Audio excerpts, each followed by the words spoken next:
اے لوگوں، ہندوستان میں تم 25-30 کروڑ کہلاتے ہو، پوری دنیا میں تمہاری 1 ارب سے زیادہ تعداد ہے، تمہارے پاس دکانیں ہیں، مکانات ہیں، کھیتیاں ہیں، کارخانے ہیں، بینک بیلنس ہے اور کیا کیا ہے، اور اس کے بعد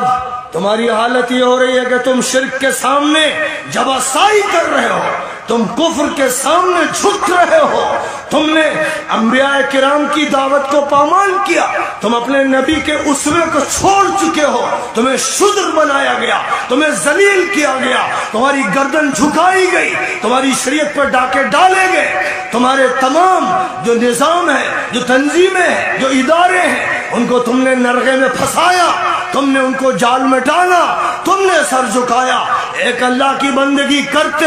سارے بندے تمہارے سامنے جھکتے، آسمان والے کو مانتے، زمین والے تمہارے تلوے چاٹتے، لیکن تم نے آسمان والے کو بھولا، تم نے سیاست کا دیوتا بنایا، تم نے عدالت کا دیوتا بنایا، تم نے تمدن کا دیوتا بنایا، تم نے معاشیات کا دیوتا بنایا۔ اے لوگوں، تمہیں علماء کہا جاتا ہو یا مفتی، تمہیں قاضی کہا جاتا ہو یا خطیب، الفاظ سے حقیقتیں بدلہ نہیں کرتی ہیں، لیکن محمد عربی کی دعوت کو چھوڑنے والوں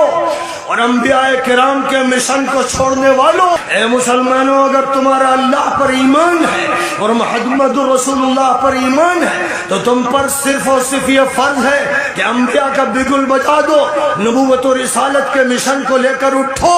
آخری نبی کی صدا لگا دو، کہو یا ایھا الناس اعبدوا ربکم الذی خلقکم والذین من قبلکم لعلکم تتقون۔ اے انسانوں، صرف ایک مالک و پروردگار کی جو تمہارا مالک و خالق بندگی کرو۔ اے ہندوؤں، صرف ایشور کو پوجو، صرف ایشور کو پوجو،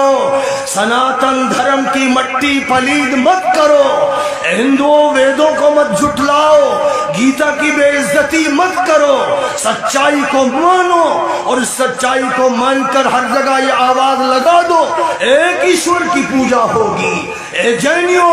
اے بدھسٹوں، اپنے گورکھ دھندوں سے، اپنے فلسفوں سے اور اپنے نکتوں سے باہر نکلو، ایک مالک اور ایک اللہ کی عبادت کرو۔ اے امریکہ والوں، آسٹریلیا والوں، روس والوں، نکلو اپنے الحاد سے، نکلو اپنی دہریت سے، نکلو اپنی بدماشیوں سے، نکلو اپنے جرائم سے، ایک اللہ کی، ایک لاڈ کی، ایک گاڈ کی پوجا کرو۔ خدا کسی قوم کو اس وقت تک عزت نہیں دے گا، اس وقت تک ان کو تمکین عطا نہیں فرمائے گا جب تک کہ وہ ہر شرک سے آزاد ہو کر محض اللہ کی وحدانیت پر یقین کرتے ہوئے صرف اور صرف اس کی عبادت نہیں کریں گے۔ امن چاہتے ہو، سلامتی چاہتے ہو، آشتی چاہتے ہو، عزت چاہتے ہو، قدرت چاہتے ہو، مقام چاہتے ہو، خدا کا فیصلہ ہے کہ شرک چھوڑنا پڑے گا، توحید اختیار کرنی پڑے گی، ہر جگہ، ہر محاذ پر، زندگی کے ہر لمحے میں وحدانیت کو اختیار کرنا ہوگا، اور یہ صرف دل میں سجانے کے لیے نہیں ہے، یہ للکار کے لیے ہے، یہ اعلان کے لیے ہے۔ یا قوم اعبدوا اللہ ما لکم من الہ غیرہ۔ ہر پیغمبر کی طرح ہر آبادی، ہر صوبے، ہر ضلع، ہر خطے میں کہو یا قوم اعبدوا اللہ، جو تمہاری قوم ہے اس سے کہو، اور جب اوپر اٹھو تو یا ایھا الناس اعبدوا ربکم، سارے انسانوں کو مخاطب کر کے کہو۔ یہ ہے وہ پیام جو مکی زندگی میں دیا گیا ہے۔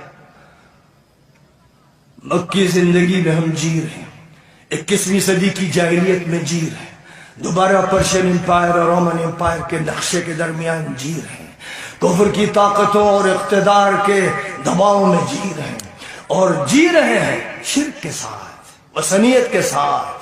غیر اللہ سے خوف کے ساتھ، امید کے ساتھ، توکل کو مفقود ہونے کے ساتھ۔ جب دل کے اندر رقت نہیں، انابت نہیں، تعلق میں اللہ کی کیفیت نہیں، نبی کی محبت نہیں، نبی کی ہدایات پر عمل نہیں، سنتیں پامال ہو رہی ہیں، سر جھک رہے ہیں باطل کے سامنے، اور ان دلوں کے اندر سے تقوی نکل رہا ہے، رسمیں آ رہی ہیں، سادگیاں جا رہی ہیں، سنتیں ٹوٹ رہی ہیں، بدعتوں کو رواج دیا جا رہا ہے۔ جب یہ صورتحال ہے تو سن لو، کوئی راستہ نہیں، کوئی نسخہ نہیں، کوئی دوا نہیں، کوئی اکسیر نہیں، کوئی انجیکشن نہیں، کوئی علاج نہیں، کوئی تنظیم نہیں، خدا کی قسم کوئی تنظیم نہیں چلے گی۔ لکھ لو میری بات اور دیکھ لینا 5 سالوں کے اندر کہ بڑی بڑی تنظیموں کی ہوا نکل جائے گی، غبارے سے ہوا نکل جائے گی، اور یہ اپنے خاتمے کا ماتم کریں گے، اس لیے کہ انبیاء سے رشتہ ٹوٹ چکا، ختم الرسل سے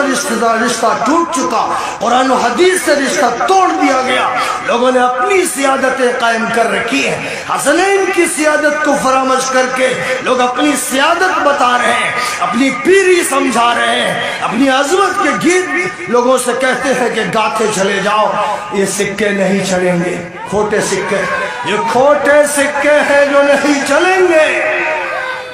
راستہ صرف انبیاء کا ہے، راستہ صرف قرآن نے عطا فرمایا ہے۔ لَقَدْ جَاءَكُم مِّنَ اللَّهِ نور